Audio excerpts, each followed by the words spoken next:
Have you ever walked away from a conversation and felt that just didn't go how I expected it to? I've been there, you're not alone. In this video, I'm going to break down some steps and some practical things that we can all do to help improve our communication and connection with each other.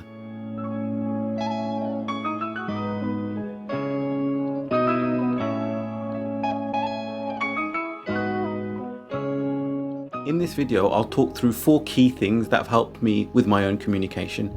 First of all, in my relationship with my wife and communicating better as a couple. Secondly, with my coaching and one-to-one, and there's transformational and stuff that overlaps. With professional and work life, what's helped me with that. And finally, actually, communicating, articulating, and connecting with people through the internet and social media, and how what I've learned, and in those 4 key steps, what can help you be a more effective communicator, whether that's speaking to a camera and being more comfortable, whether that's connecting with people at work and professionally trying to deliver a message to stakeholders and in any important meetings or interviews that you may have, and actually with friends and family and your partner and just connecting with people on a one-to-one basis. That's exactly what I'll be talking through in this video. There's a few parts to communication I want to break down. And what it really comes down to is relationships. How close do we feel and how connected do we feel to somebody, not just by hearing the words that they say, not just picking up on their body language, but actually feeling the emotion. So there's what we see and what we hear, which are facts, but listening to our intuition and picking up on the undertones that some of us have actually never been taught how to do, and understanding what is the feeling the person talking to me is trying to get across. What can I remove from my own judgment and thoughts to really take in what they're saying? Most of the stuff and most of the blockers are internal, and also our self-talk, which if we can break down and get better at communicating, we really can enhance our professional and personal lives. So I want to start with not just the words that you say, deeper than the words, connect the words with emotion. If I wanted to say to somebody, what's troubling you? But instead I said, what's wrong with you? That can be misconstrued. So the words we use can come across powerfully and they can affect the conversation, right? That can be misinterpreted, especially through message. Voice notes are a great way to overcome that. Better still, face-to-face can help you judge body language in the moment, pick up on tone and the emotion behind that. So it's not just the words, it's the emotion. What's the feeling that someone's trying to convey, even though their words might not express what they're trying to? Now, articulation is great. Having an increased vocabulary allows you to say things in a more flavoursome way, with more adjectives and just more colour, paint a better picture, tell a better story. However, if somebody doesn't have that articulation, because not everyone has the same attributes, then on the surface level, within a whole conversation, what is it somebody's sharing with me that I can listen to and take from that emotionally? How can I help somebody feel heard? How can I acknowledge what they've said and paraphrase back to them the last few things that they've shared with me to make them feel heard? That's a great way to actually help somebody feel like they've been heard, to, in a quick synopsis, 10 seconds, paraphrase or summarize back to them what they've shared with you or what you've heard. Does 2 things. It helps the person feel heard and it helps clarify any miscommunication, because they can say, oh yeah, actually, thank you for listening. Or they can say, no, that's not what I actually meant, which allows you to pick apart any miscommunication that they might not have articulated in the right way, or you might not have understood in the way that they're sharing. So the words that we use are powerful. The emotions behind the words are even more powerful. Psychologists say only 7% of what we say is remembered, which means pretty much 93% of what we say is forgotten. So what happens to that? That's made up of body language, tone, emotion. If somebody's disengaged and your energy's off, people will feel it. People don't tend to remember what you say. They tend to remember how you made them feel. when you're approaching a conversation, think about when you leave that conversation, how you'd want somebody to feel having been in that conversation. Was it a waste of time? Was it valuable? Did they enjoy themselves? Did they get information and what they needed from that? Do they feel connected? Do they feel listened to and heard? Do you? These are things you can think about when approaching a difficult or a challenging or conversation and trying to connect. And when you're walking away, reflecting on the great parts and what you did well and try and repeat those to communicate more effectively. And self-reflect on some things that maybe you can change in the future. Watching this in video and understanding what you can do to just help improve your communication. I hope you take something valuable from this. Then great. Try that in your next conversation. See if that helps. See if that works for you. And build on your ability to communicate and connect with others. If you know you're going in to say something which is a difficult, challenging, or awkward conversation, but it's the right conversation to have, mentally running through that is a great way to set yourself up. In your head, rehearse what you're about to say up until you ask a question. Ask a nice, open-ended question and rehearse no more. Thereafter, stay silent.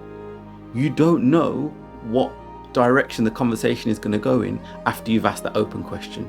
So you want to start with your open, start with that connection and what you've observed and what you want to get across, ask an open question, and then let the conversation flow. If you rehearse the full conversation, there's a high chance it's not going to go the way you've mentally prepared for, and that can throw you off. So in my experience, I've mentally prepared the setup, that first open question, and then let my skills, my knowledge, my experience, and the moment take me to wherever that conversation naturally takes us. Articulate your outcome. What do you want to achieve from this? What are you trying to achieve? If you're heart to heart, like I said, driving in a car or traveling in the same direction can seem less intimidating. Face to face can seem quite serious. It depends on the nature of the conversation. Judge that respectively. But equally, approach it with sensitivity, and one thing that we can all anchor ourselves with is our breath. So if you're feeling like your heart is palpitating, you're sweating, and you're just feeling like, I don't want to have this conversation, I'm not looking forward to it, just take a deep breath. A couple of deep breaths whilst you're mentally going through that can help. Just before you're about to speak, take a pause and a breath, and that can just calm and set you straight to be able to talk rather than with a bit of nervousness, but with calm, confidence, and convey your message clearly. When it comes to communication, especially men typically in my experience, come across as distant and disengaged or closed off. I've come home from a hard day's work. Gups has asked me what's up, and I've been like, I'm good, but then be silent.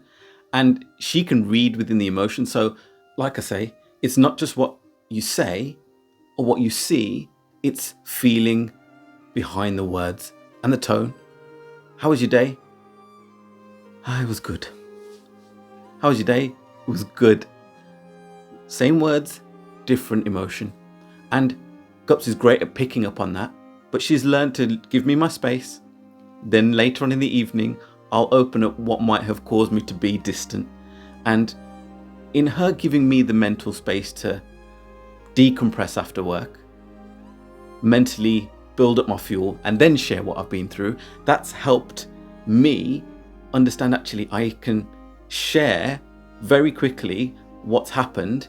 So she has an understanding of, okay, I have a timeline and a picture of what's happened, so she can be more emotionally aware.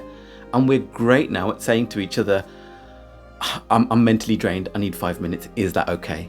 And of course we give each other the space we need, and that's what helps us have a great relationship. So communicating with your partner what you've been through is what brings you closer and helps you understand each other better. So that is one thing I'd really say. Over my 10 years being married, I've learned to do better, to emotionally open up and not completely break down emotionally if I don't need to, but just share, look, I've had a tough day. I just need 5 minutes. And then once I've had that time, I can then share with Gups, okay, this is why I needed that. I've had a tough day, wasn't ready to share at the moment. And by all means say that. I've had a tough day, I'm not ready to share. I just need a little bit of time to calm down and decompress. Then I'll talk you through what's happened. But just for now, can I just have a bit of peace and quiet because I'm done? That's absolutely a reasonable request. And that works both ways. So that is what I've learned in my marriage, in my relationship. And that's helped us not just connect with each other and give us or give each other that space, but also connect about the stuff that we're having challenges with and help each other work through that. There are two perspectives we'll take. Do you need a sounding board? Or do you need a solution? Do you just need me to listen? Put my arm around you and say, I hear you. Or do you need me to say, that sounds tough? Let me tell you what I would do if I were you in that situation. Sometimes we need a fix because we're dealing with something we don't know how to fix or we don't quite know how to deal with. Or sometimes we just need a vent, a rant, and we just need to let it out. I don't need you to fix my problems. I just need to hear me. I need to share what I've been through. Put my arm around them and say, it's all good. I hear you. What can help us be better communicators is asking effective questions, asking the right questions. Not being so accusatory and saying, why did you do that?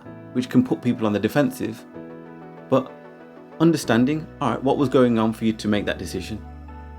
Help me understand what was going on there. Being very non-judgmental about some of the decisions that people might have made, some of the questions that you want answered, and helping people really open up. Asking the right questions and starting with real open questions to then understand and put it back on the person. Talk to me, tell me more. That can just help you build a better picture, and then funneling questions into probing questions. Okay, you said a little bit about this, but I don't quite understand that. What happened there? And building a detailed picture. Then finally asking, okay, this is what I heard. This is what you shared with me. Does that sound right? Have I got that right? Yes, no. And you're channeling that into a closed question, but asking the right questions can help us be better communicators. Side note, there's 2 trigger words I want to highlight to you that can completely break apart what you're saying.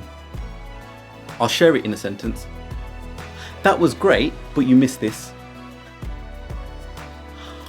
I wanted to tell you about this, however, I waited till now. The but and the however negate what was said before it. You did this great, and I feel you can do this even better by trying this. And if you can use this consciously to replace but and however, can help connect what you're trying to say. If you're saying one thing and but, it chops the sentence in half and can negate the first half of it. So just be careful of using but and however in a sentence, especially when you're trying to give feedback and share things with somebody that are quite sensitive. Be careful when asking open questions not to close them off. Okay, so what was the reason for this? Was it because of... What was the reason for this? Pause. That pause is very important. Some people will jump in straight away because they want to answer the question and they have the answer and the information. Great. Some people need time to reflect. That pause is powerful. Ask a question. If the question was articulated clearly enough, allow the person time to answer. Empathy is the bridge between talking and connecting. It's not saying, I understand, I've been there. It's saying, I hear you, I feel you. I don't fully get it, but I'm willing to try and listen and share what you're going through. I'm here with you. Empathy are the feelings and bringing to life what can help somebody feel that conversational hug, that warmth and that connection.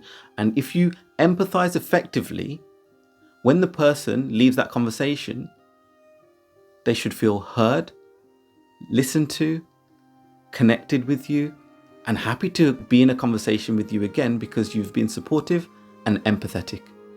Empathy. That's the connection between the words and the talking and bringing the emotion into that conversation. when you focus on how to be a better communicator, here's what actually changes. You reduce the arguments you have with people and actually have constructive conversations. You build deeper trust. You connect with people more.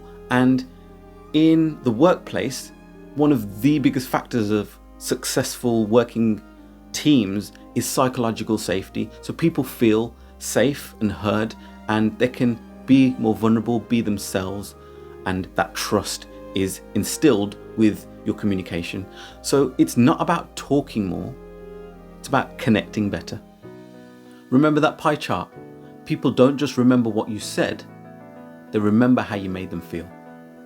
If you found this video useful, I've got another video on life coaching tools that can help you build on personal development, communication skills, and connecting even more. I'll link it somewhere here and in the description below. Thank you. What we can do now is apply some of the things and principles and guidelines and have better conversations, connect with people more, and flourish in the relationships we have, whether that's making our current ones better, rebuilding some broken or old ones, or finding new relationships. Connect with people around you, make the world a better place. Peace out. Bless.